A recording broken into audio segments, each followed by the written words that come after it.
Hello, good morning. Durga Pal ma'am की class में आप सबका स्वागत है।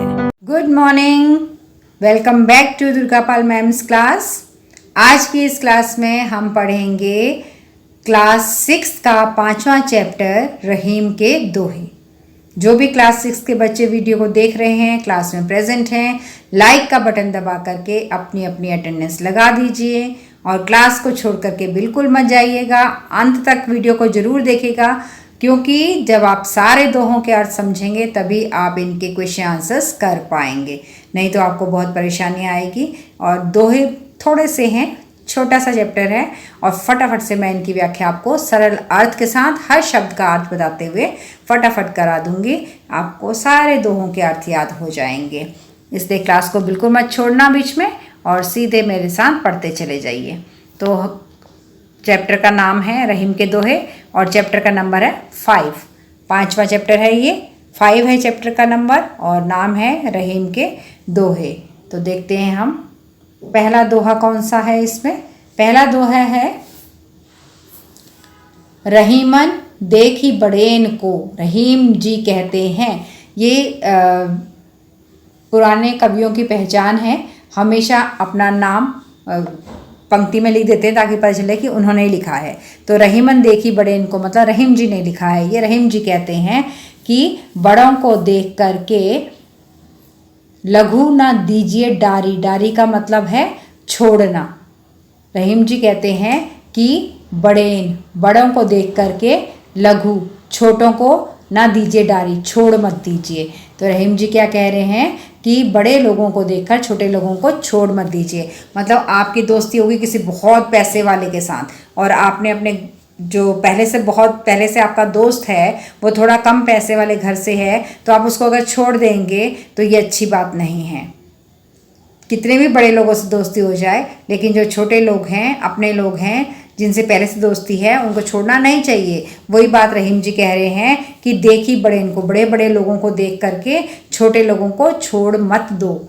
जहाँ काम आवे सुई, जहाँ पर क्यों मत छोड़ दो उन लोगों को, क्योंकि जहाँ पर सुई काम आती है। अब आपको अगर ये कपड़ा सिलना है तो किससे सिलोगे? सुई से या फिर तलवार से सिलोगे? इसको सुई से सिलोगे ना।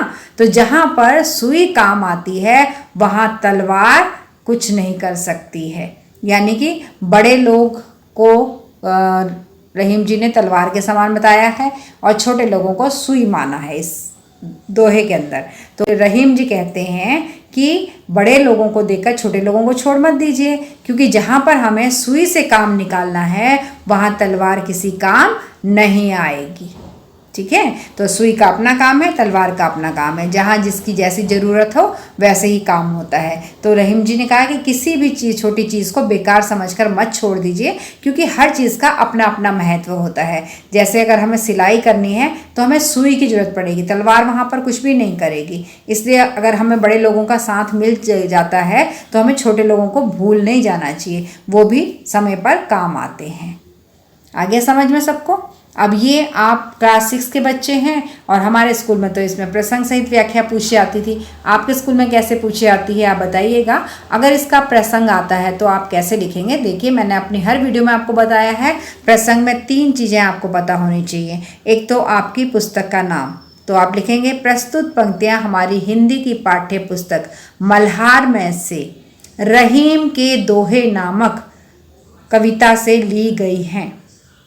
इसके कवि कौन है? ये बड़ी अच्छी बात है कि रहीम के दोहे इसका नाम भी और रहीम जी ही इसके कवि भी हैं। तो हम लिखेंगे इसकी कवि हैं रहीम जी और उन्होंने इस पंक्ति में क्या लिखा है कि छोटे लोगों की हमें इज्जत करनी चाहिए, छोटे लोगों को कम समझकर, कम महत्व देकर उनको छोड़ना नहीं चाहिए।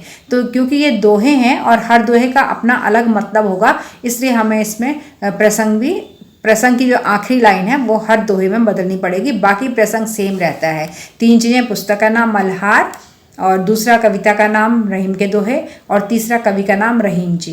ये 3 बातें हर पंक्ति के प्रसंग में आपको लिखनी ही लिखनी है। किसी भी पंक्ति का प्रसंग आपसे पूछा जाए, ये 3 बातें आप लिख दीजिएगा शुरू से ही, और चौथी बात आप ये लिख दीजिएगा इन पंक्तियों में रहीम जी ने कहा क्या है, तो आपका प्रसंग हो जाएगा पूरा। अब हम चलते हैं सेकंड दोहे पर। दूसरा दोहा है तरुवर फल नहीं खात है, तरुवर, तरुवर का मतलब है पेड़। तरुवर फल नहीं खात है, फल का मतलब आप समझते हैं, खात मतलब खाता। सरवर, सरवर का मतलब है सरोवर यानी तालाब। पियही, पियही मतलब पीना। पान मतलब पानी। ठीक है। रहीम जी कहते हैं कि पेड़ कभी भी अपना फल नहीं खाता। पेड़ पर फल लगते हैं ना, लेकिन पेड़ क्या अपना फल खुद खाता है? कभी भी नहीं खाता है। हम तो कमाते हैं, हम लोग अपने लिए कमाते हैं, पैसा कमाते हैं और हम अपने ऊपर खर्च करते हैं, लेकिन पेड़ पे फल लगते हैं, पेड़ कभी भी उनको नहीं खाता है। सरवर पियही न पान, और सरोवर में, तालाब में पानी होता है, लेकिन वो कभी भी अपना पानी खुद नहीं पीता। कही रहीम पर काज हित, रहीम जी कहते हैं कि पर मतलब दूसरों के, काज, काज मतलब काम के लिए, हित मतलब हेतु यानी लिए, दूसरों के काम के लिए। संपत्ति, संपत्ति मतलब धन संपत्ति, पैसा। संचही, संचही का मतलब है इकट्ठा करना। और सुजान, सुजान का मतलब है समझदार लोग। तो रहीम जी कहते हैं जिस तरह से पेड़ अपना फल खुद नहीं खाता है और तालाब अपना पानी खुद नहीं पीता है, उसी तरह से जो समझदार लोग होते हैं वो भी अपना पैसा खुद के लिए नहीं बल्कि दूसरों के काम के लिए जमा करते हैं, संचय करके रखते हैं। तो रहीम जी के अनुसार पेड़ अपने फल खुद नहीं खाते हैं, तालाब अपना पानी खुद नहीं पीता है, इसी तरह से समझदार लोग अपनी संपत्ति दूसरों की भलाई के लिए सहेज कर रखते हैं, संजो कर रखते हैं, इकट्ठा करके रखते हैं, ना कि सिर्फ अपने लिए। कहने का मतलब ये है कि प्रकृति एक जैसी भावना से बिना किसी लालच के सभी को लाभ पहुंचाती है। वो ये नहीं देखती अमीर है गरीब है, ये मुझे मार रहा है, पेड़ नहीं देखता ये मुझे तोड़ रहा है, क्या कर रहा है, वो सबको फल खिलाता है। उसी तरह मनुष्य का स्वभाव भी परोपकारी होना चाहिए। परोपकारी मतलब दूसरों के फायदे के लिए, दूसरों के हित के लिए काम करने वाला होना चाहिए। तो ये था दूसरा दोहा। अब है तीसरा दोहा। रहीमन धागा प्रेम का, मत तोड़ो चिटकाए, टूटे फिर ना मिले, मिले गांठ पड़ जाए। रहीमन धागा प्रेम का, रहीम जी कहते हैं कि प्रेम रूपी धागे को, उन्होंने प्यार को, दो लोगों के बीच में जो प्यार होता है उसे धागे के समान माना है कि मत तोड़ो छिटकाए, मतलब इसको खींच करके तोड़ो मत, टूटे से फिर ना मिले। अगर ये टूट जाएगा एक बार धागा तो फिर ये जुड़ेगा नहीं। धागा टूट गया तो जुड़ता नहीं है ना, तो इसलिए उन्होंने ये एग्जाम्पल लिया है कि धागा, ये प्रेम रूपी धागा अगर टूट गया तो फिर ये जुड़ेगा नहीं। और अगर जुड़ भी जाए, हम कैसे धागे को जोड़ते हैं? गांठ लगा करके, है ना। तो गांठ लगा कर ये जुड़ भी जाएगा तो गांठ तो पड़ी जाएगी ना उसमें। गांठ पड़ना एक मुहावरा भी है। गांठ पड़ना मतलब मन में मुटाव रहना, मतलब आपस में एक दूसरे के प्रति गलत भावना होना। तो मिले गांठ पड़ी जाए, अगर ये धागा मिल भी जाएगा तो इसमें गांठ पड़ी रह जाएगी, फिर दोबारा से वो विश्वास पैदा नहीं होगा। तो रहीम जी ने कहा है इस पंक्ति में कि प्रेम एक नाजुक धागे की तरह होता है, इसे तोड़ना नहीं चाहिए। यदि ये धागा टूट जाता है तो फिर इसे जोड़ना मुश्किल होता है, और जोड़ भी लें अगर हम उसे तो उसमें गांठ पड़ जाती है, यानी जो रिश्ता होता है वो पहले के जैसा रहता नहीं है। तो कहने का मतलब ये है कि लोगों के साथ प्रेम के रिश्ते रखने चाहिए, और अगर रिश्ता खराब होता भी है तो फिर सुधार भी अगर लोगे तो कहीं ना कहीं मनमुटाव तो रह ही जाएगा। अगला है रहीमन पानी राखिए, बिन पानी सब सून, पानी गए ना उबरे, मोती मानुस चून। रहीम जी कहते हैं कि हमें हमेशा पानी रखना चाहिए, बिना पानी के सब सूना होता है। अब ये पानी क्या है?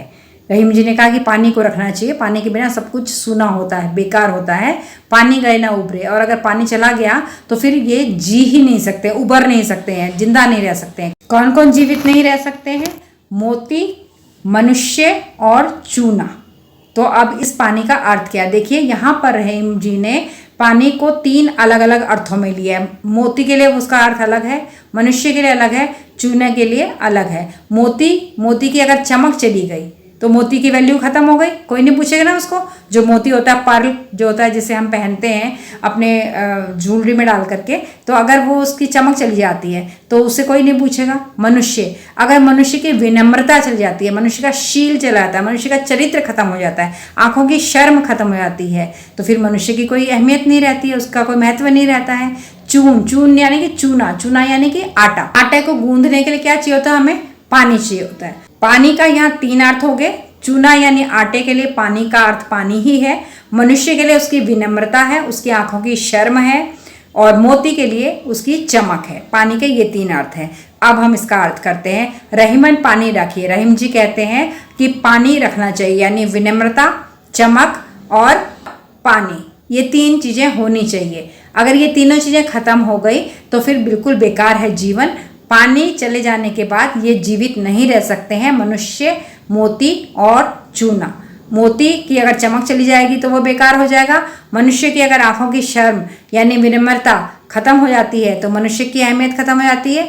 चूना यानी आटा, पानी के बिना आटे की कोई अहमियत नहीं है। तो इसलिए कब यहाँ पर रहीम जी ने कहा है कि हमें पानी को हमेशा रखना चाहिए। जीवन में पानी का महत्व सबसे ज़्यादा है। पानी के बिना सब कुछ व्यर्थ होता है, चाहे वह मोती हो, इंसान हो या फिर आटा हो। पानी के बिना उनका कोई अस्तित्व होता ही नहीं है। आ गया समझ में सबको? चलिए आगे चलते हैं अब हम। रहीमन विपदा हु भली जो थोड़े दिन होए। रहीम जी कहते हैं कि विपदा यानी कि मुसीबत, संकट। रहीम जी कहते हैं विपदा भली, वो विपदा अच्छी है जो थोड़े दिन होए, जो थोड़े से दिनों के लिए आती है। रहीम जी कहते हैं कि वो विपदा, विपदा यानी संकट, वो संकट, वो मुश्किल, वो अच्छी है जो थोड़े दिन के लिए आती है। क्यों अच्छी है वो? हित अनहित या जगत में जानी परत सब कोई। हम सब का पता चल जाता है हित अनहित या जगत में।